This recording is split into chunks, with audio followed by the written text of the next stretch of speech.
Hello, Degens. Welcome to Degenerate Takes Tuesday Tune Up. I, of course, am the brofict one, AJ. With me, as always, is the man with the numbers, the sportsbook whisperer, the college basketball guru, daddy of the diamond, Mr. Noah Engelbretson. I'm sorry, excuse me. And also the money train. Yeah, you put that on the pinky ring. We get that pinky ring going for you. The money train, all Mr. aboard. Noah Engelbretson, all aboard. Choo Choo fucking choo, baby. Noah, it's been a minute since we've been on the pod. How the hell are you doing, bro? Great. It was great weekend of sports. I'm glad that the NBA finals are done with, so I don't have to fucking pay attention to that God, anymore. thank you. We Shout got out to the Warriors and Steph, though, for winning the finals and the MVP, respectively. We called it. We knew it was going to happen anyway. Okay, I called it. I'm sorry. You took Boston. I have one comment to make about that, AJ, and it's Clay and Draymond getting into Twitter beef with players from the Grizzlies after beating the Celtics in the finals. Who gives a shit? No, it's just like, why is that necessary? Like you guys are getting into shit talk with like the youngest team in the league who took you to 6 games in the playoffs. Like this. Hey, you're on top of the world. You're on top of the world. You feel like you can handle anything. And so you go ahead and start shit that doesn't need to be started. I fully respect the move, fully love the move. And I do have to ask you, Noah, after this being the second time that I tell you that you don't bet against a playoff person, like 2 years ago in the Super Bowl when I said you don't bet against playoff Tom, and now me telling you don't bet against playoff Steph and Steph goes off. Are you going to start listening to me when I tell you not to bet against these guys in the playoffs, or are you just going to keep ignoring me and losing money? I mean, I bet against Tom Brady in the playoffs last year, and that worked out just fine. That was last year, though. I was talking about the Super Bowl 2 years ago, not this year. Yeah, I was talking about this year. I would have said this year. I said the Super Bowl 2 years ago. Yeah. So I bet against them last year, and they lost to the Rams. So congratulations. I guess we're both 1-1 on that respective. But anyway, either way, we got somebody who I did have the great insight to bet on was one by the name of Matthew Fitzpatrick. Won me a nice little chunk of change that was almost gone the next day after I immediately followed up the US Open by, I think I went 0 for 7 on my MLB bets. Oh no, it was same day. I think on Sunday, I think I went 0 for 7. Oh, so it covered your losses on Sunday. I still was a little bit in the green with my golf bets, but yeah, pretty much wiped out some really nice golf bets that I hit by just missing on each and every game. First day of the entire MLB season that I went over. Well, hey, Noah, considering that's the first you've been over, I have to congratulate you. I'm in the middle of a 9-leg parlay as of this recording right now, and I'm over as we speak. I do also want to, no, we'll get into that later. Noah, we got a lot to talk about. We haven't been on the pod in a minute. And then all of a sudden, the night we decide to go on the pod, breaking news just happens left, right, and center today. Like, what a crazy day to be in the sports media. I broke it down as briefly as possible earlier on the channel. You can go back and watch some of those videos earlier today. But Noah, we got to break some of this down. And the first one has to do with a U of A alum, not alumni, excuse me, alum. Can we call him an alum? U of A attendee? No, former Arizona U of A football player. Yeah. Former Arizona football player. I think you have to graduate to be considered alum. Fair enough. I did have to re-record that breaking news update because I said alum, and I was like, I don't think that's right.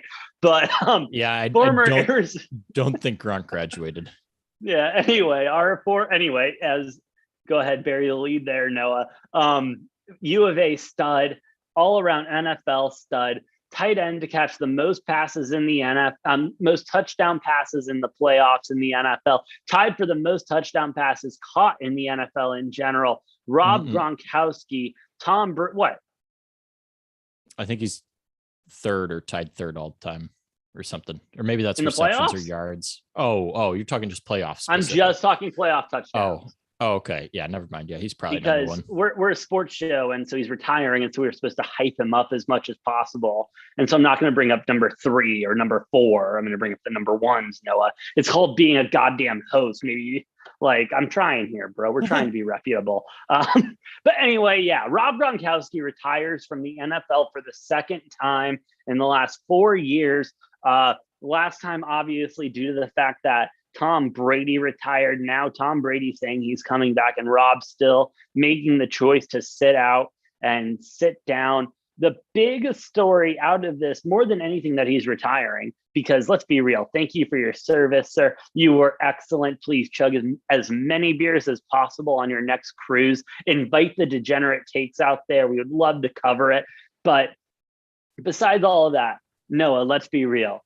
You're telling me his homeboy, his favorite quarterback, his only quarterback, gives him a call halfway through a playoff push at the end of the season, and Rob doesn't say, "Oh, fuck it, Tom, I got you, boy." You're telling, like, that's what I'm looking at here, bro. I heard it one time on the Rich Eisen show. Shout out to them. And Rich was like, "What about this?" And I was like, "Yeah. I mean, Rob would. Are you kidding me? For an easy ring, for an easy dub, and doesn't have to go through all the bullshit of regular week to week, gets to come in the last 5-7 weeks and then into playoffs and get another ring." You're telling me he's not going to take that? But anyway, Noah, I know I gave you a lot. What are your thoughts on the Rob Gronkowski retirement? And do you think there's any chance that he comes back, or do you think this is a real retirement? I think it's a coin flip. Really? Yeah,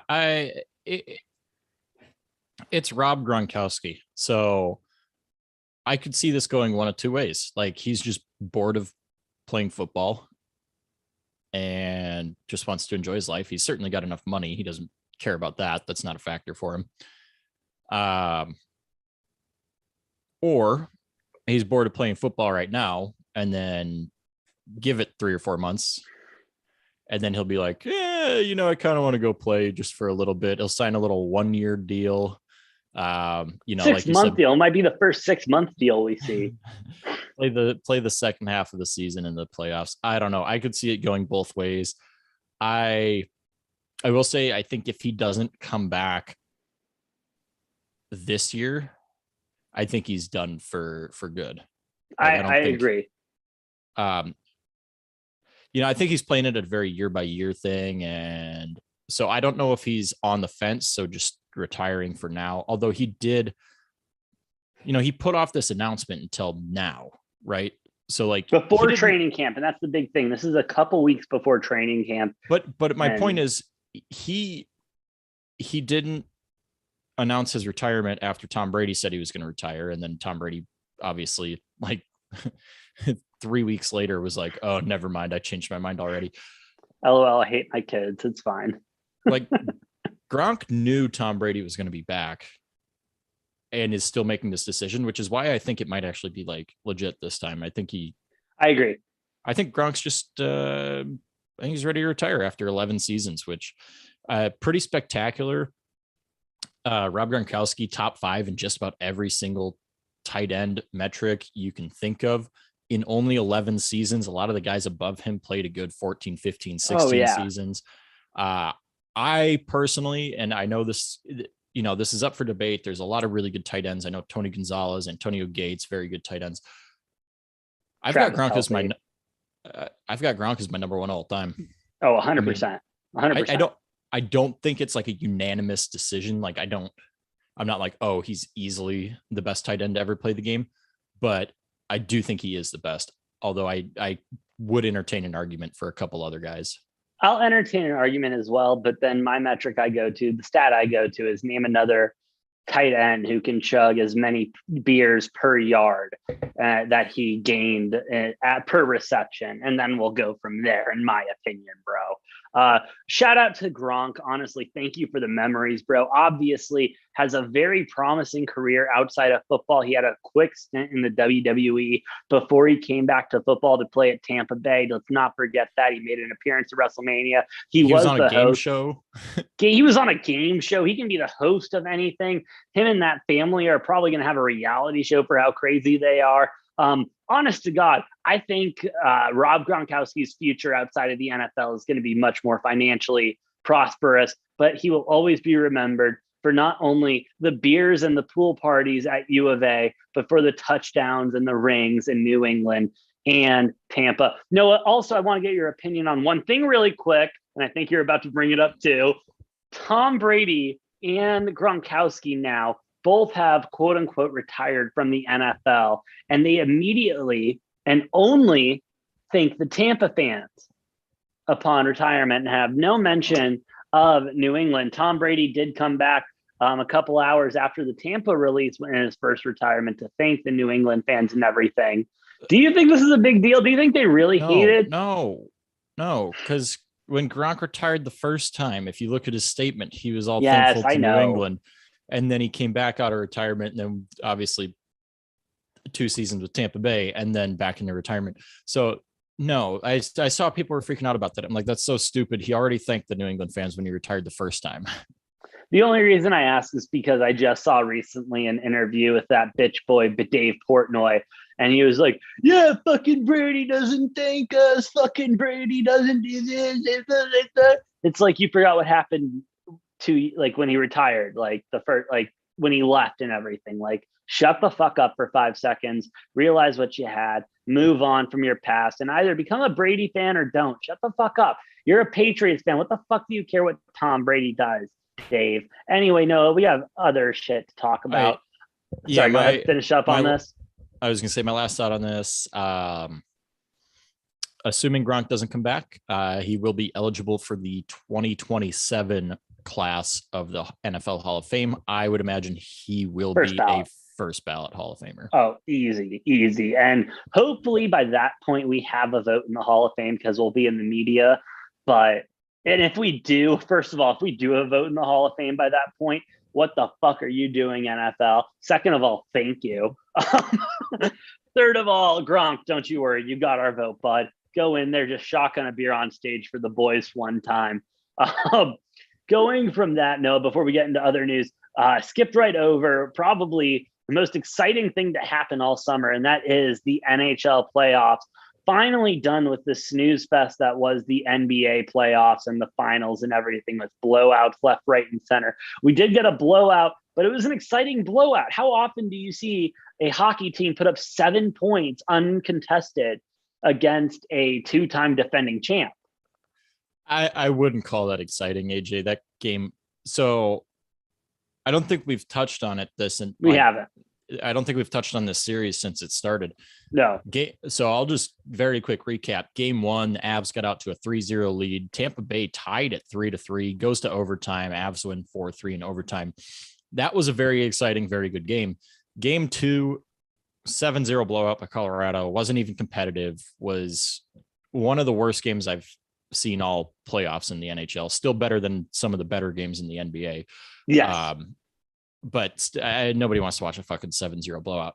Game 3, also a blowout, but it was I thought it was an exciting game. Yes. Obviously, you had the Avs scoring early, Tampa Bay challenges, goal gets overturned, Avs score again to make it 1-0 for the second time. That got reviewed too. I thought for a second they might, reverse 2 goals in a row. Yeah. They didn't. Tampa tied it up, made it 2-1. Which the game was really close until it wasn't. And then all of a sudden, late second period, Tampa Bay just started pouring it on, and then that continued into the early third, and then the scoring kind of stopped after the couple minutes into the third period. 6-2 final, Tampa Bay winning. Vasilevsky standing on his head, standing on it, bro. Is his neck okay?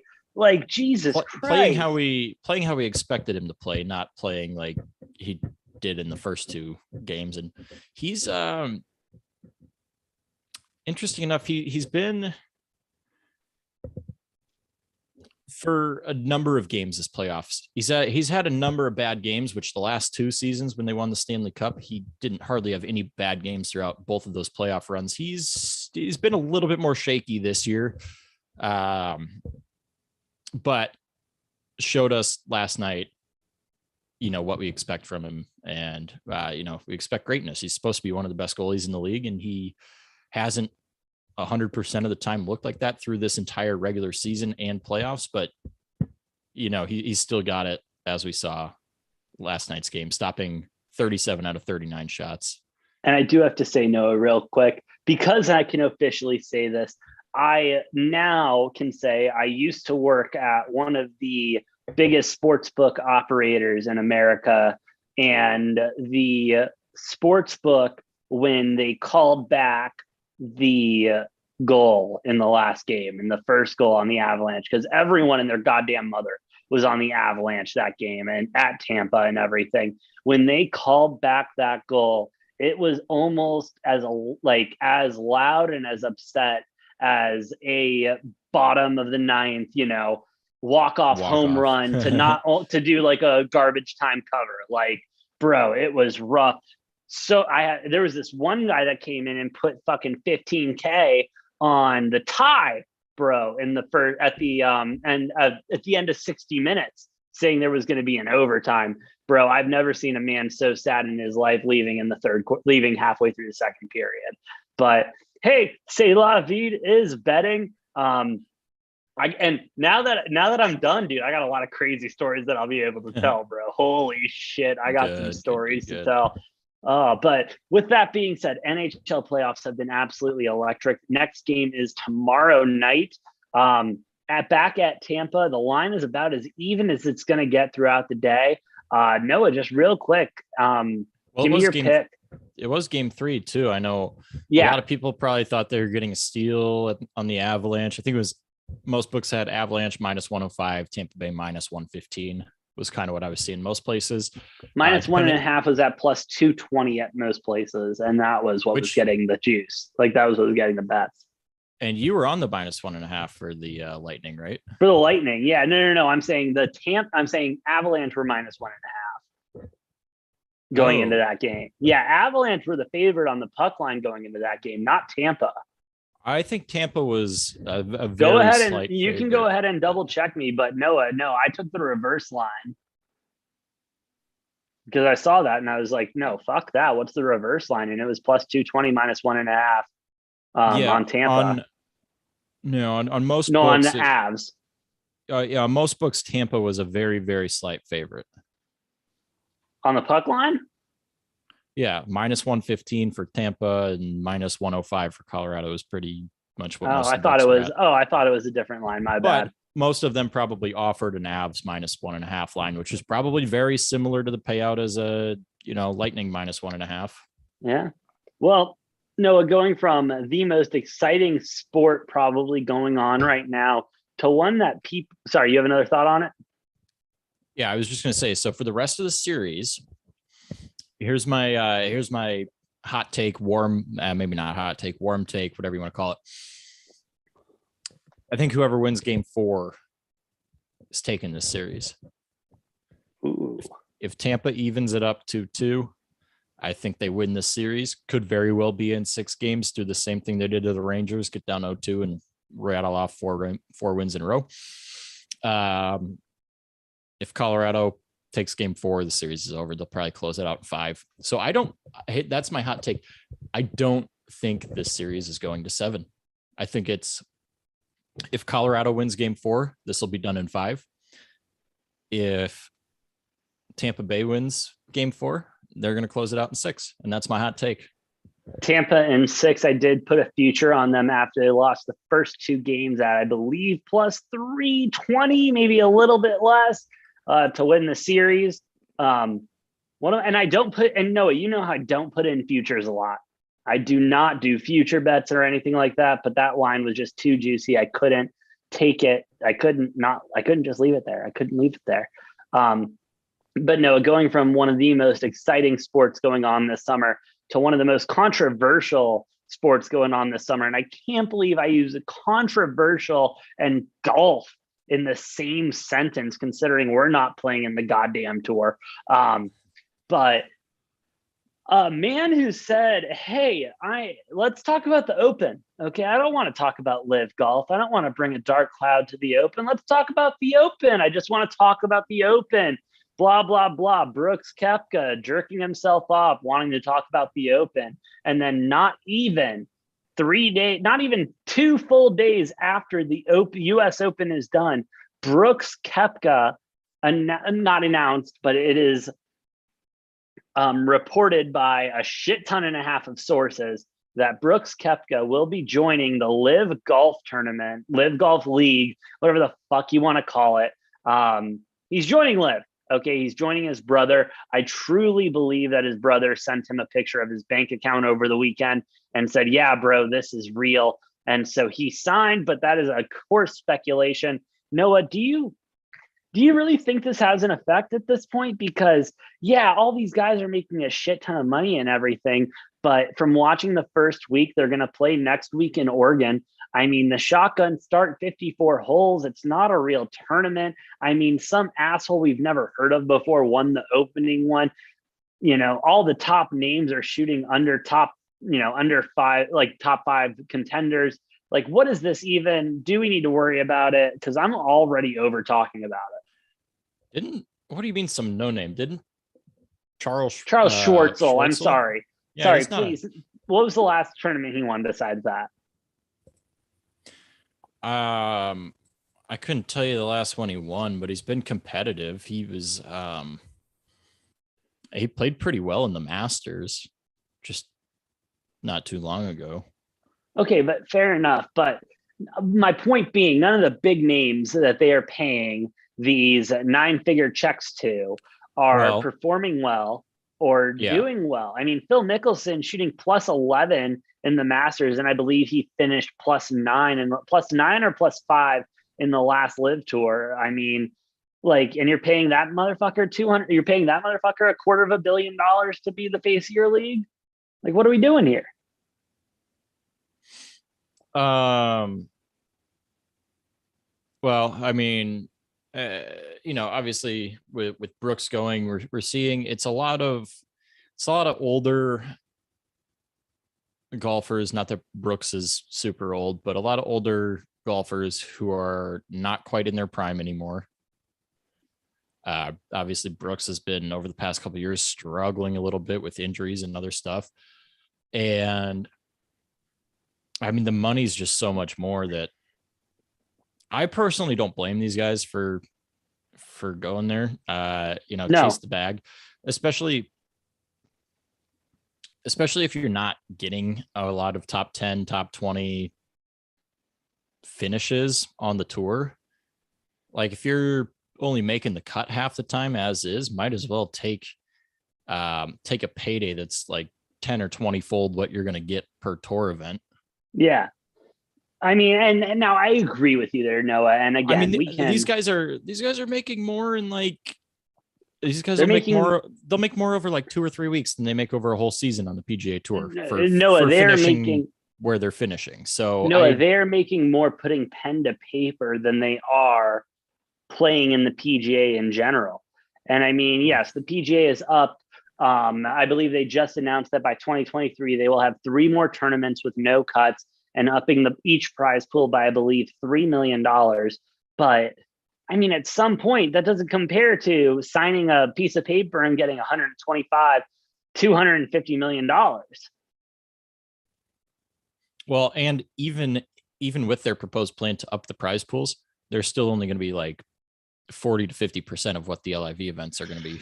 So, and they're not going to compete with that because the LIV has pools of money that they can just dip into. And they're backed by the Saudi government. So it's just, they just can't compete with the amount of money that LIV is. And obviously the PGA Tour can, revoke memberships and not allow people to play. However, all of the major events out of the year are not run by the PGA Tour, which is why these players will still get to play the majors, which I think is going to be more, that seemed like a little bit of a gray area at first. And then when they found out that they could play in these major events, the US Open, the PGA Championship, the Masters, all the, I think we're going to see more players gravitate towards the LIV. Especially a lot of players that aren't consistently finishing top 10, top 20. Because they're just going to make more money. They're going to make more money. And if you're not winning, a lot of these golfers have argued about like the history, the tradition, the like getting your name on the same trophies as all these like great golfers before you. But if you're finishing around like, 40, 50 in the field most weeks, why not go make, 10 to 20 times as much as you're making for finishing the same? I agree with you. My only pushback on the top 20, like if you're not making top 20, top 25, not making the cut consistently, a lot of these players, yes, they'll chase money and everything, but they do have, some people do have a problem of where the money's coming from. And so some people will take that. Also, a lot of these names that we are seeing go over to the LIV tournament have made a name for themselves already on the PGA. 5 Masters, I believe, over 10 Open champions at this point, along with people who have won other tournaments in the PGA, like Charles Schwartzel, who's always in contention, and all those other guys. It's just but like you see a guy like Tiger Woods, a guy who hasn't made the cut in a minute, guy who's coming back from injury, but him refusing reportedly upwards of $500 million to go there. Tiger's already a billionaire. Like, what the fuck does he need more money for? Like Tiger's so rich, he doesn't care about the money. Like for him, it doesn't matter. It's not a draw. Like Tiger's going to do what he wants to do. I mean, there's a reason we're only seeing him, like, obviously injury, a big part of that, but also I think the rest of his career, Tiger's going to just pick and choose which events he wants to compete in. True. Very true. And that's a smart move. He's going to play the events he wants to play, and he's going to play the courses that he wants to play, and he's not going to participate in the other events because it's not about the money anymore for Tiger. He's a billionaire. So no, absolutely. I agree with you. And I'm totally fine with that move. Love Tiger, love all he's done.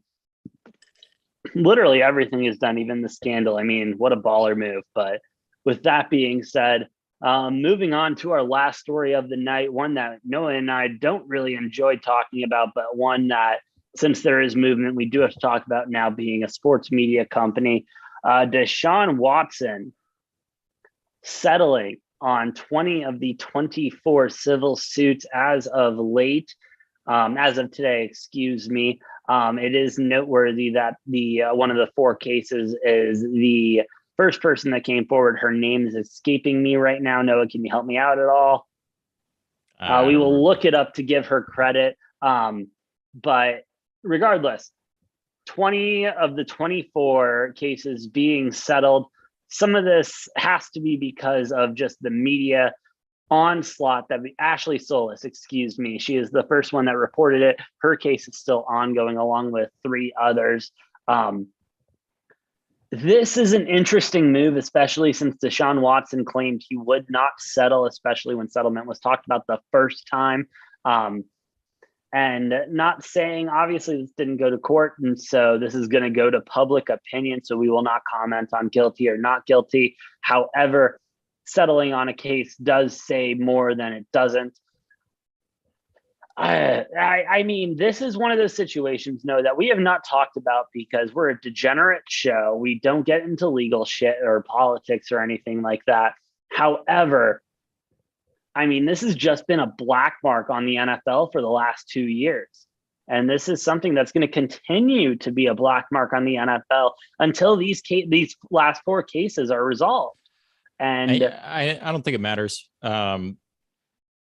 whether or not these cases all get resolved. That's a completely separate thing that, whatever the legal system does with that, I think the important thing is the NFL is doing their own investigation. So that's why, as far as like whether or not Deshaun plays, what type of suspension he gets for how long it is, that's going to depend on what the NFL comes out and says. Fair. However, the whispers, the words that are buzzing around are saying that the NFL is looking to hand down some degree of punishment to Deshaun Watson, and allegedly the NFL is not looking to take this lightly either. Well, they can't take it lightly at this point. I mean, they gave Big Ben 6 games for one or two allegations, and this is 22. I mean, if you do that math alone, he should be suspended for his entire contract. And I mean, especially after giving Calvin Ridley 1 year for sports gambling when he wasn't associated with the team at the time, and betting on his own team alone, giving a little Pete Rose initiative there. I mean, personally speaking, we should be looking at 1.5 years, 2 years at the minimum, considering what this has done to the NFL, what he allegedly has done, and the fact that the fact that the story doesn't make sense. He's settling and everything. Again, not going to get into the legal, but in the NFL speak, I mean, if betting the NFL is worth 1 year, what is 22 sexual assault allegations, 24 sexual assault allegations? We do have to keep in mind this is the same league that has routinely given out only 4-game suspensions to domestic violence, domestic assault type of shit. And then they turn around and, gambling, they are like, oh, whole season. Whole year. But the rumors swirling around is the NFL is looking to probably suspend Watson for somewhere between 8 games and a whole season is the rumors that are swirling around. Obviously, Watson signing that fully guaranteed contract because the Browns are fucking idiots. Because the Browns are the goddamn Browns. And now you alienate the first quarterback that's won a playoff game and then sign. I was going to say, and now you have Baker Mayfield, who's demanded a trade and doesn't want to play for the team, and yet they're refusing to trade him. And they're going to be stuck without Watson for probably half a season, maybe even a full season. And Baker doesn't want to play for them. And if I'm Baker Mayfield and they're refusing to trade me, he's got 1 more year left on his contract. I'd go out there and just start throwing games. No. You don't throw games because then that affects his value when he goes on the free agency market. You have a shoulder injury, you have a tight quad, you have something that's going to keep you day to day to make sure that you don't play a goddamn snap that season. Turf toe. Okay. If I'm Baker Mayfield, fuck these guys. They're going to give a fully guaranteed contract for 5 years to some asshole. Oh, They can't prove that. No. Oh my God. I got migraines right now. I can't get a hit right now. Oh yeah. No, Baker, seriously. If you do that, there is no NFL team out there that will judge you for that right now. The way they have treated you is absolute bullshit, bro. Like, get out in front of that. I just want to say shout out to the Browns for staying consistent to their brand and being the Browns and pulling some bullshit like this.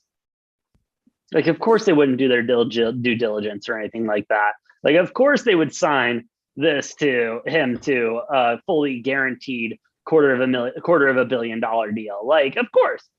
But, and here's the other thing though, because thinking about this as a fan, like, we're sports analysts, but thinking about this as a fan, if you are a Browns fan and Deshaun Watson, gets suspended for 1 year of all of this stuff, can you root for him?